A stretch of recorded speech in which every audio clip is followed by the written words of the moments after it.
Okay, we're going to have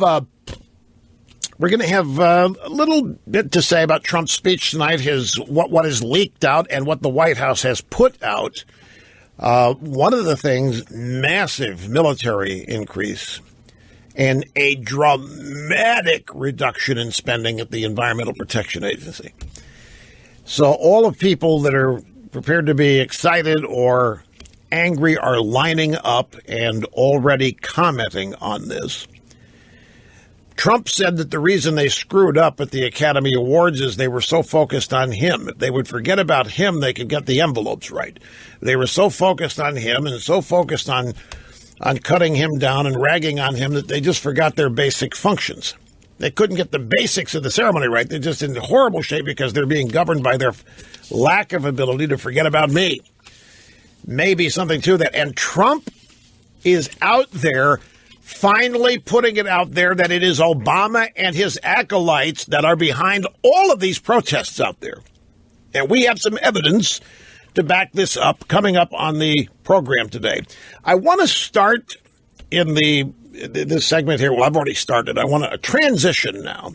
All morning long on Fox News, well, everywhere, there has been, other than Trump's speech tonight, there has been a singularly dominating topic.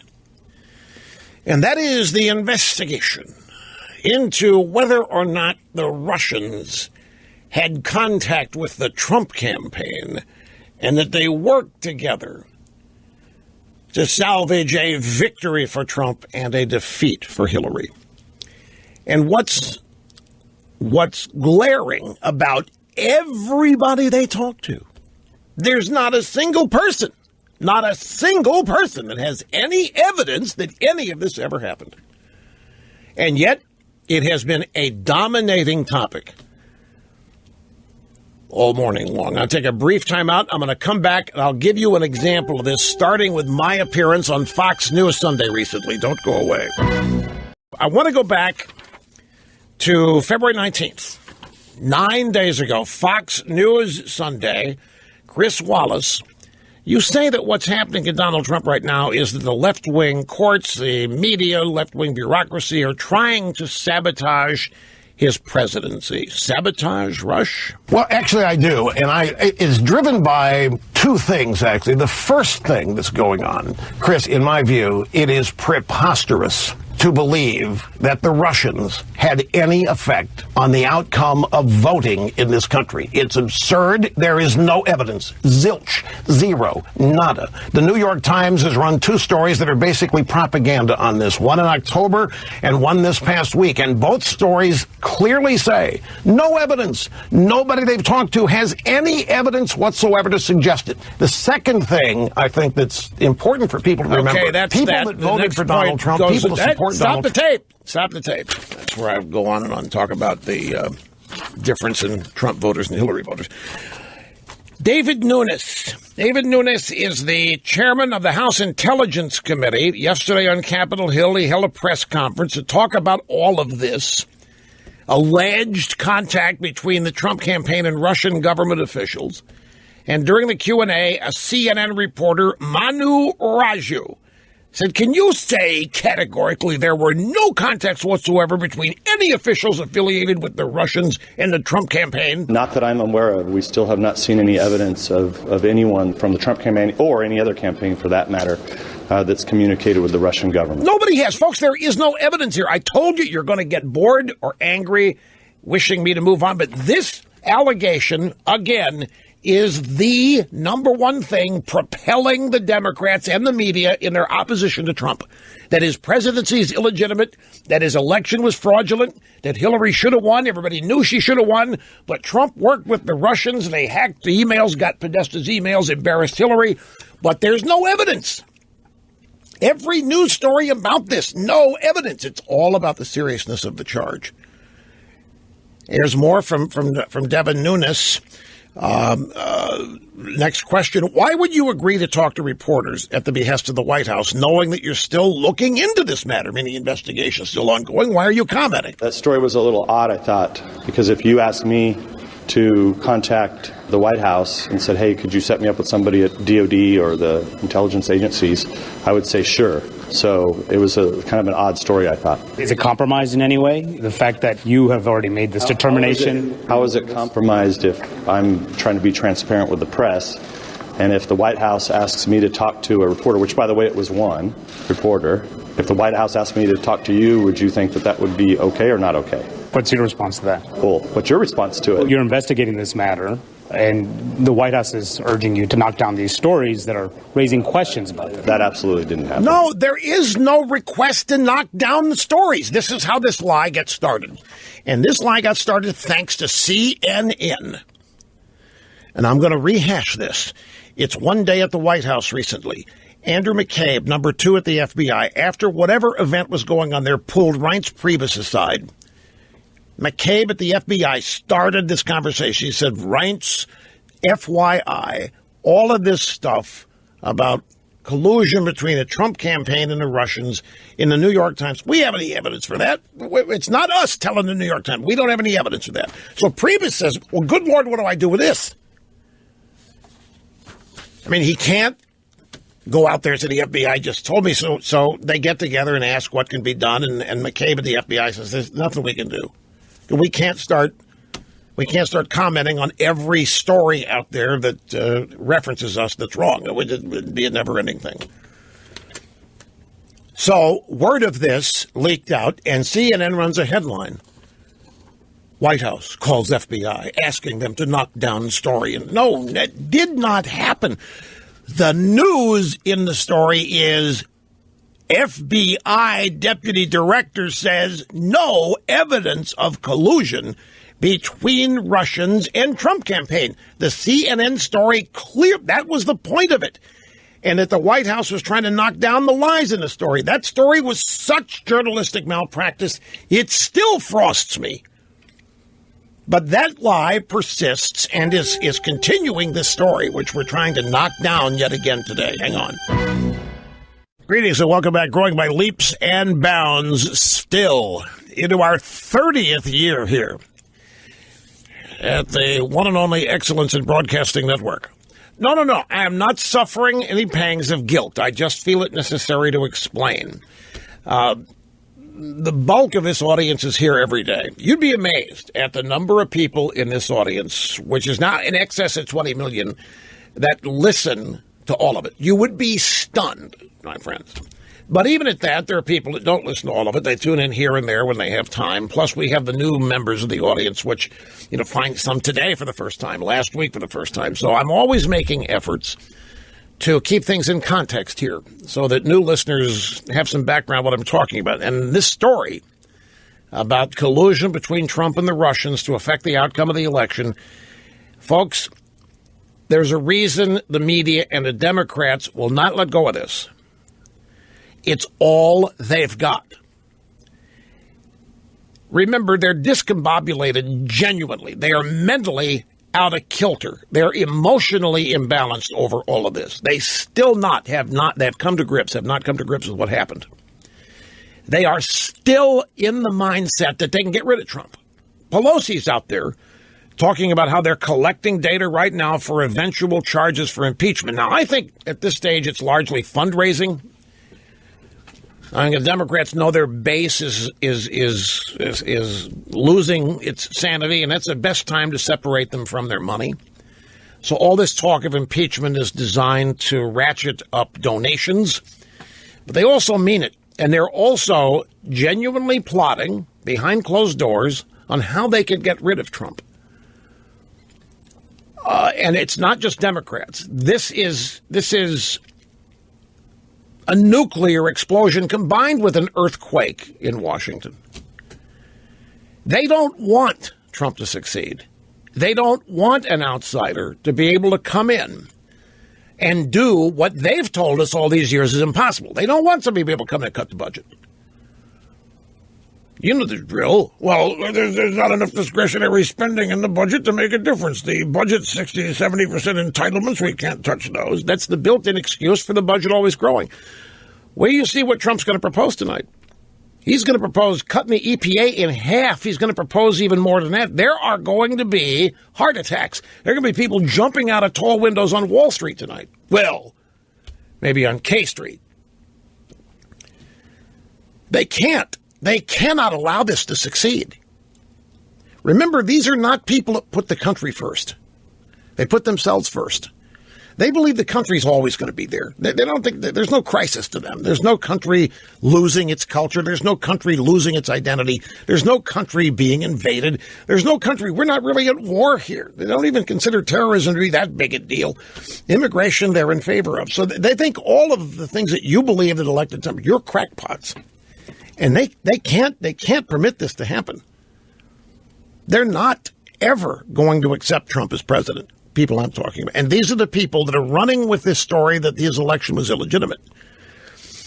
And it's that one story that permits all the things that are hit. That belief that Trump is illegitimate is what fuels the protests, is what fuels the riots, is what's fueling all of the troublemaking going on at town hall meetings and just for no reason at all in various cities.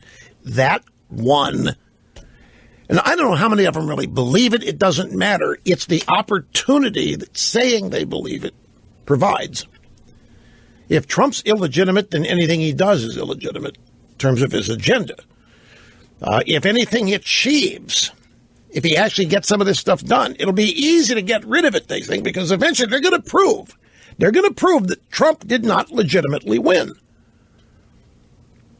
They're not going to get. That's why this needs to be beat back. This is why it needs to be focused on. This story dates back to 2015, folks, when Barack Obama in March of that year first said that the Russians were not succeeding in hacking American elections. This story has been out that long with no evidence. No evidence whatsoever that there was any collusion between Trump and the Russians. But the point is, not only is there no evidence, there really isn't even an accusation. When you get right now, what are they alleging? That Trump campaign people talked to Russians during the campaign. Yeah, and did what? Well, it doesn't matter what they did. That's improper. That's you can't do it. But what was the outcome? What resulted from these so-called conversations? Which there's no evidence that happened either. The only evidence that somebody in Trump talked to the Russians is Flynn last December, Michael Flynn. There isn't any evidence of any of this. Yet the stories keep being published and updated with more unnamed sources, claiming more speculation and conclusion. And every one of these new stories, because they have to say buried deep, no evidence yet has been produced. But all that means is the smart people are on the case, and they're going to find it. They're going to find the evidence. They haven't found it yet, but it's there. This is what is being reported. But the allegation doesn't even specify anything. You know why? Because they can't. There is no way, this is my point to Chris Wallace, there is no way the Russians could have determined the outcome of voting. Trump or his people talking to the Russians during the campaign, for which there's no evidence, even if that happened, how in the world does that affect who voted, where they voted, and who counted the votes? It doesn't. It's impossible. Particularly when we have an election determined by the Electoral College. This is specious. This is absurd. It is preposterous. And yet it lives every day. And its purpose is to raise doubts in as many people's minds as possible that Trump is indeed a fraud, that he is the result of cheating, that the Russians, the evil empire, they wanted Trump. That's bad enough. What do the Russians like about Trump? Oh, my God, we're supposed to be scared of that. And every time I see them bring it up, folks, I'm going to beat it back. And it's been up there a full day today. It was partially mentioned yesterday, a lot last week, because remember, this story is what justifies or permits or explains all of this anti-Trumpism that you see out there. Because if you look, Trump, some of the things he's actually doing and proposing, they're not in any way outrageous to the point of creating this kind of reaction to them. I'm talking about on the merits and the substance of some of his proposals and ideas. So this is clearly rooted in the inability of the left and the Democrats to accept that they've lost. And it's clear that they don't have any ability to understand why. They didn't just lose this election. They have been losing elections in droves since 2010. And in their world, it's never them. Never their fault. They are never being rejected. Somebody's tricking the voters. This is a dangerous bunch of people in terms of how delusional they are. They're especially dangerous because of the entitlement they think they have to power, that it is theirs by birthright. And anybody, Trump, Romney, George W. Bush, you name it, they're all placeholders and frauds and have no business being there. Now, I got one more. Adam Schiff. Let's go to a Democrat on this. Adam Schiff is a Democrat in California. He's the ranking member, which means the Democrats are the minority on the committee, but he's in charge of the Democrats. He's their leader on that committee, so that's why they call him the ranking member. He held a press conference yesterday afternoon on Capitol Hill. I just want to make something clear, and that is the committee has reached no conclusion on whether the Trump campaign colluded with Russia, Russian officials, or any Russian contacts, nor could we. We have called no witnesses thus far. We have obtained no documents on any counterintelligence investigation, and we have yet to receive any testimony from the FBI on the investigation of potential links between the Trump campaign and Russia. So we're not in a position to reach any conclusions about that. There wasn't any collusion. Believe me, you got enough Obamaites in there leaking like sieves. If there was collusion, we would know about it. If there had been anything unethical or illegal, I guarantee you we'd know about it. Now, what about, well, he does know it, and he's just sandbagging us by making it look like they got nothing and they're ready to drop the anvil. They don't, folks, because there's nothing there. They don't even have a specific allegation. Okay, Trump campaign talked to Russians during the, so what was the result? What did they arrange? How did they give Hillary the shaft? They didn't. Hillary lost this all on her own, folks. Donald Trump won this all on his own. But here you have even the ranking Democrat. I don't have any evidence. I just want to make it very clear. We haven't reached any conclusion. But why does the story survive then? Why is it back out there in force all morning today? Why is it the dominating discussion on cable news network panel discussions? It is, as I have told you, it is an effort to continue the doubt, just like they did with Bush after the Florida recount in 2000. Bush presidency was all illegitimate. Look what that charge, the illegitimacy, because the Supreme Court stepped in and stopped the count. Gore was on the way to winning. Supreme Court knew it, and they shut it down. That's what permitted the Democrats to destroy the George W. Bush administration, which they succeeded in doing in his second term, on the belief that he wasn't legitimate. And look what they did to his approval number. After 6 years of that, they got it down to the 30s. That's why you've got to learn the lesson and stop this and stuff this, which is why I'm ecstatic to hear Trump blame all of these protests and other things on Obama and his people.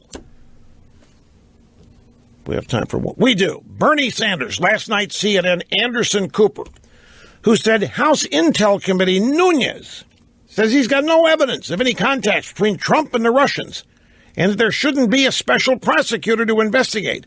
But investigate what? There hasn't even been an allegation. investigate, special prosecutor, and he was a crazy Bernie said. No, of course I don't agree with him. Look, what we have happened is unprecedented in the history of our country. We have a major government, the Russian government, led by Mr. Putin, actively interfering in our elections, trying to do everything that they could to make sure that Mr. Trump won the election. Now, there may not yet be any evidence of direct collusion between the Russian government and the tape! Trump. Did you hear what you just heard? We have a major government, the Russian government, led by Mr. Putin, actively interfering in our elections, trying to do everything they could to make sure that Trump won. Now, there may not be any evidence for it. Well, hell's bells. Do you know this? James Clapper and this other guy that ran Obama's national security, what was it, John Brennan, James Clapper, do you realize they issued a report in December? They're Obama guys. They issued a report in December saying there was no evidence any of this happened. And yet, if you don't know any of this, and all you do is watch the drive-by media, you think this is an ongoing thing, and the evidence is there, and it's just waiting to be found.